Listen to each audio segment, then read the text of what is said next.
If you want to make 8 lakhs a month, or if you want to make 10 lakhs a month, there's no easier time than right now. But there's also not going to be more difficult times if you don't keep up with what's going on. Agencies as a whole are going to fundamentally change. There's a huge information asymmetry between what people who are technologically inclined know right now and what people who aren't. It is more important to stay at the cutting edge of technology now than ever.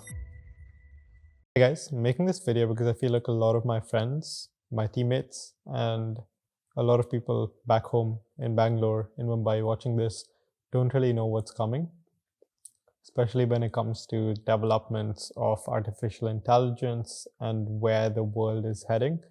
Very few people know, and I feel like those people are going to, gain massively in the short term over the next few years. And a lot of the majority don't and aren't keeping up with what's going on in AI in particular and what that means for a lot of us, especially because, I've been making YouTube videos for the last 2.5, 3 years pretty much around marketing agencies, how to build your own agency. I've been catering to a bunch of people in India. You guys have no idea, agencies as a whole are going to fundamentally change. I truly believe that agencies are not just going to be service businesses anymore. And I will explain why. SaaS is also going to change forever. I mean, it's already changing because SaaS in itself is becoming commoditized. I've been in Silicon Valley for a month now. I'm meeting a bunch of our clients at Atomic Growth. If you don't know what I do right now, my main bread and butter is a podcasting agency. It's a media agency. Podcasting is one of our 3 core services. We do it for a bunch of folks. Being here, I've realized that the way people are using these tools and the way it's been progressing is actually insane. If you want to make 8 lakhs a month, or if you want to make 10 lakhs a month, there's no easier time than right now. But there's also not going to be more difficult times if you don't keep up with what's going on. And, I feel like a lot of gurus say stuff like, hey, this is the small window of opportunity you have. But with the development of AI, we're truly in an age for the next 1 year or for the next 2 years where you can truly, really, learn this stuff and use it to your advantage, because there's a huge information asymmetry between what people who are technologically inclined know right now and what people who aren't. There's a huge leverage difference. You don't understand the magnitude of leverage that you're going to gain by keeping up with tech. And I'll explain how you can do that in this video. So one part is just to give you an example of how AI is developing. OpenAI is the company which released ChatGPT, which is probably the AI tool that most of you guys have been using. OpenAI has a coding sort of software as well. It's called Codex, right? So they released their latest model, and their latest model of Codex, half of it was pretty much built by the AI itself.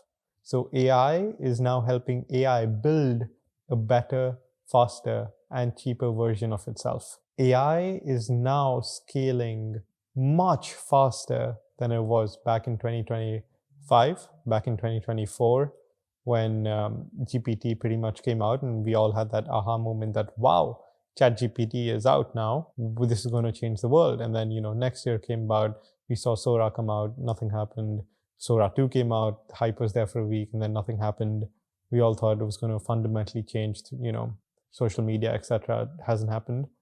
But again, you've always heard the AI influencers tell you that those are the worst that the models are ever going to get.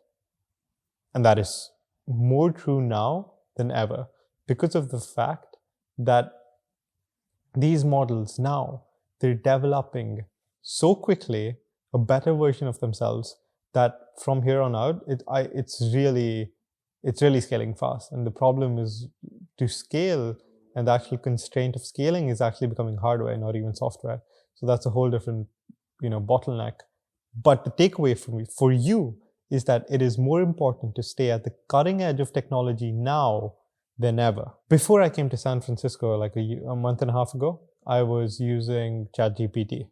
I switched to Claude recently. Claude is a model by Anthropic.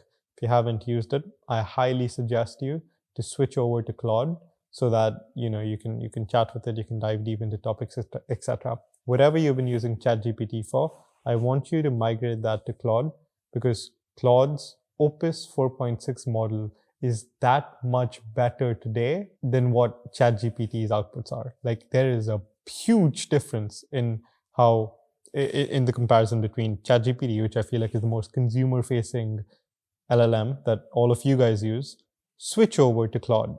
Okay, there's a big difference. Cancel your ChatGPT subscription, switch over. I know that ChatGPT has a lot of memory and context about you, but build that up with Claude. It's going to be worth it. Second, so this is my first actionable advice. Switch to Claude, use it now. And then again, there's sort of a cycle of LLMs. So maybe after Claude, Gemini becomes better. And after Gemini, maybe ChatGPT releases a new model. So be latest with like which model is best. And honestly, like if it's worth the pain, then do switch over. Right now, it's definitely worth the pain because Opus is ahead by miles. The next point, how should you use Opus 4.6 and other LLMs for a matter of fact? You do not simply prompt it. You use it as a human being, right? So for example, you give it tasks to accomplish. Recently, I sent out an MSA for $740,000 right before recording this video, actually. And that MSA, that Master Services Agreement, was made by Claude. I basically prompted it. We went back and forth, and that whole agreement was drafted by Claude. And it was so damn good, it spooked me. And this is not the only time AI has spooked me in the last month. This is stuff that it couldn't do right, like, 2 months ago when I was using ChatGPT, for example. Sure, it could give me like the draft of the MSA. It could give me clauses of the MSA. I often had to change a bunch of it. That in itself is amazing. But now it one-shotted the MSA. I only had a few comments, and now it's outputting Google Docs, and it's formatting those Google Docs for me, and it's fucking beautiful. It's making tables, coloring everything correctly, formatting everything correctly. I leave comments on Microsoft Word. I upload the Microsoft Word file with comments back to Claude, and it rectifies those comments and sends me a doc back. That is honestly better than human. Like, I feel like we're beyond that AGI moment already. Next thing would be artificial superintelligence, of course, which I don't know where that line gets blurry, but that's, of course, for the AI nerds. Use it as a collaborative tool. Give it tasks to do, right? Now, if you've been to the tech world and the AI world, you must have heard of OpenClaw. I recommend you to try that out. I don't feel like there are too many use cases yet. Personally, I've seen some people find really good use cases for themselves. OpenClaw is basically an agent that you install on either a virtual private server, or you get like a Mac Mini, and basically this OpenClaw uses an LLM, whether it be Claude, whether it be GPT or any other LLM, and OpenClaw uses those, and it has access to the entirety of your computer to do any task that a human would. So for example, you can message OpenClaw on WhatsApp or Telegram, hey, can you go to Google and do this for me? Or hey, can you organize my files this way on my computer?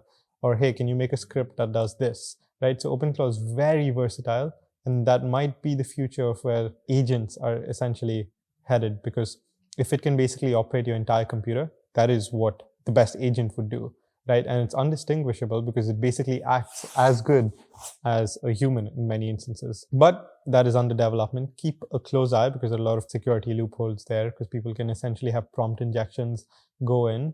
So for example, if you tell OpenClaw on your behalf to visit a website on Chrome, right? And that website basically has something embedded in it which prompts OpenClaw to leak some data of yours, then hey, that can be a problem.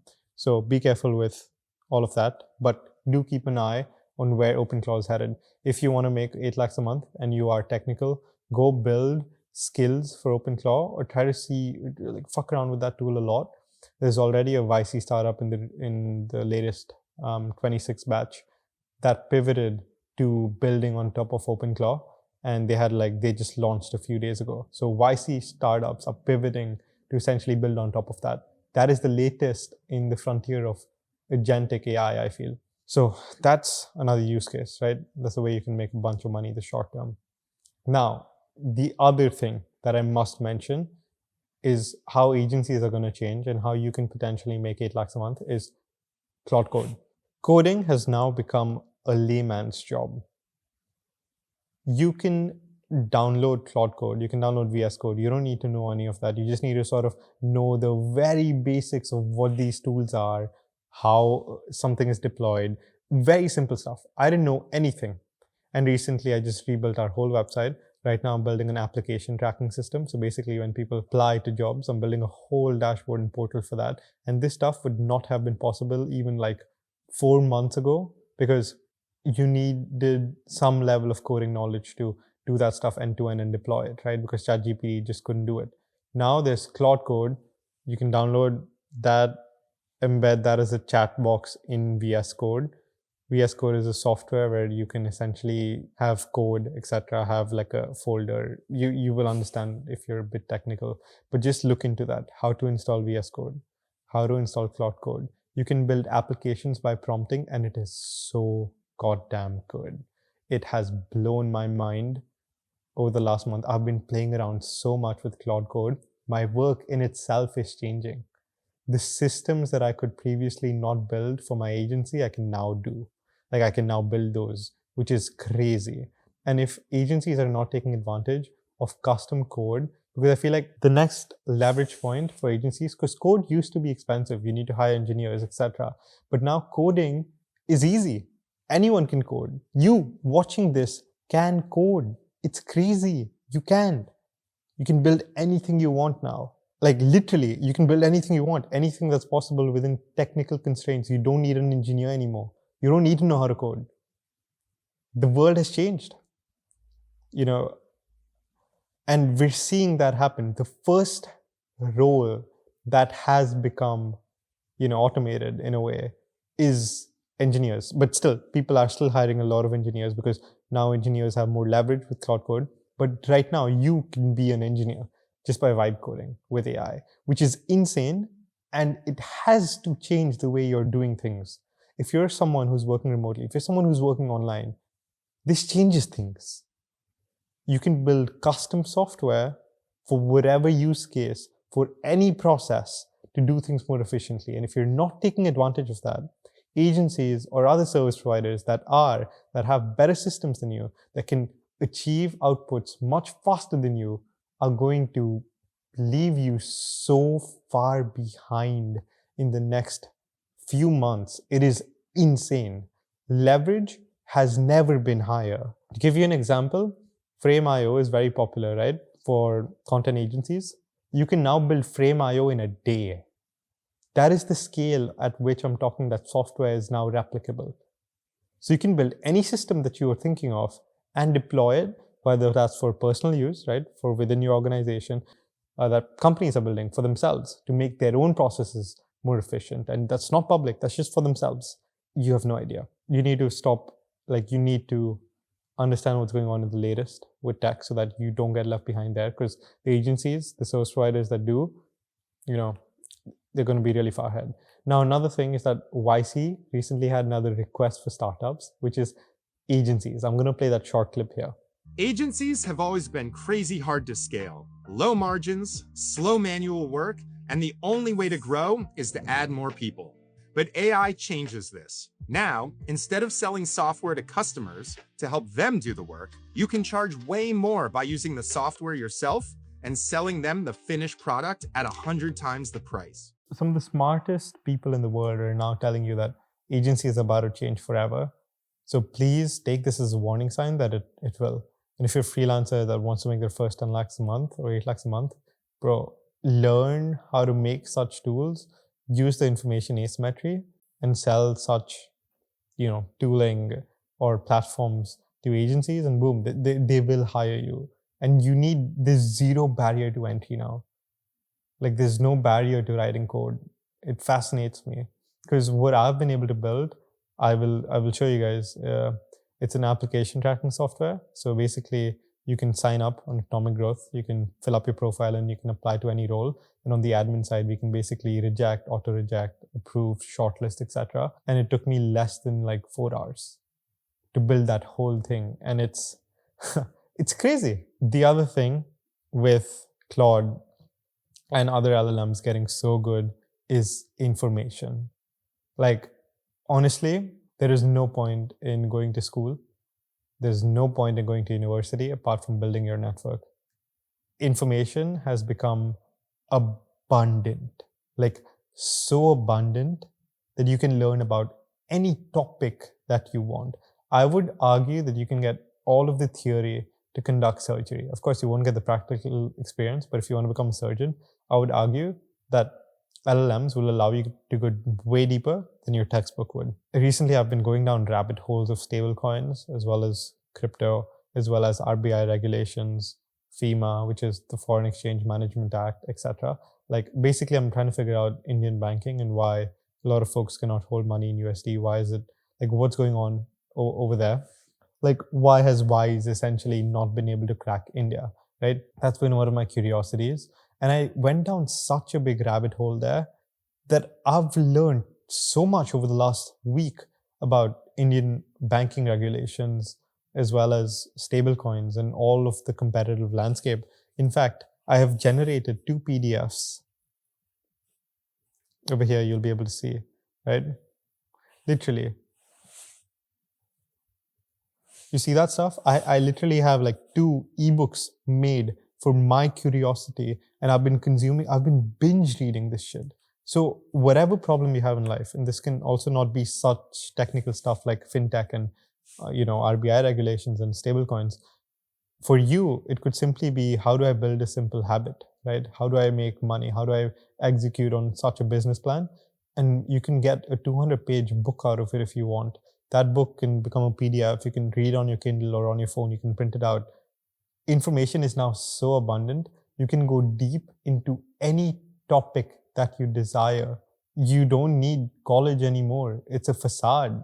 You can learn anything you want at a high level or at a low level, go really deep and execute.